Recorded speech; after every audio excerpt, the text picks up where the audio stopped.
Shellie and Eric have been married for over 14 years, but now they say the odds are stacked against them. Shellie says her husband Eric wants to control her and their money, and after 14 years, they still don't have a joint checking account.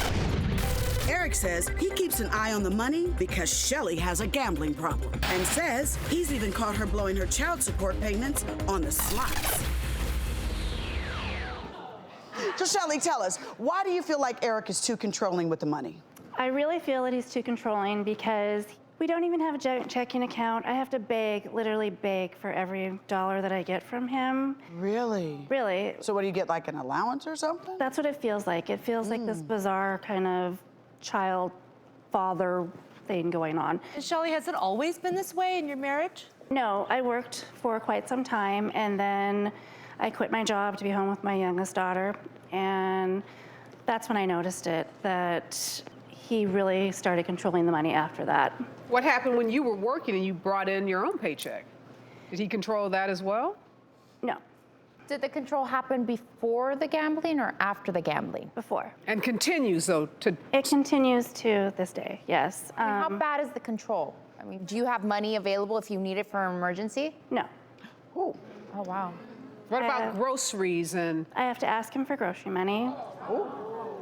He was a cable guy, and so he'd have to go all over the city, and instead of leaving me money for groceries that day, I'd have to literally hunt him down, find out where he was, go get the money, go to the grocery store, then make dinner. How does that make you feel? It makes me feel like I'm not an equal. It makes me feel like I am like a child. Eric, why are you treating Shellie like a child instead of a partner in this marriage? A lot of it just has to stem from just trying to get a handle of our budget and our finances.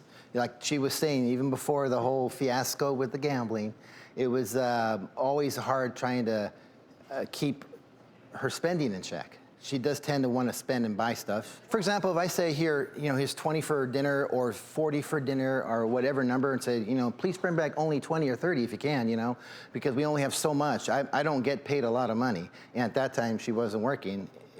It'd be like, okay, but sometimes I wouldn't get it back, sometimes I would get it back. But you guys have been married a long time. You've never had a joint banking account? No, we have never had that. We've talked about it, but we've never had it. Wow. So it definitely sounded like that you tightened the purse strings even more after the gambling started. That Yes. really became a big issue. So tell us about the gambling, Shellie. We went gambling one time just on a whim. We've never done it before, ever, and we won. That's probably the Felt worst. good, huh? Oh yeah, it felt really good. How much did you win? Just like $100. Yeah. And Still felt good, though. it did feel good. And for somebody who doesn't have money, it felt really good. Yeah, absolutely. So, hey, I'll take this $10 bill and I'll go turn it into 100. Right. Because I like to have money too. And I don't want to feel like I'm begging for it. And it just escalated. And on top of that, I take medicine for restless leg syndrome. And I really feel that a lot of it stemmed from that medication. And on the manufacturer's thing, it says that it can cause addictive behavior, including gambling. Really? Yes, because the medication is this is a real thing, guys. Wow. It's a real thing. The medication is a dopamine agonist. So it basically makes the dopamine in your brain spike. And that's the same neurochemical that is associated with addictive behaviors and even substance addictions. And so it doesn't happen to everybody, obviously, No, but it for a doesn't. small portion of people who take that medication, it does have some of these side effects. So you're kind of battling two things here. One is, I would love to turn my $10 into 100. Right. And the second thing is the chemical issue.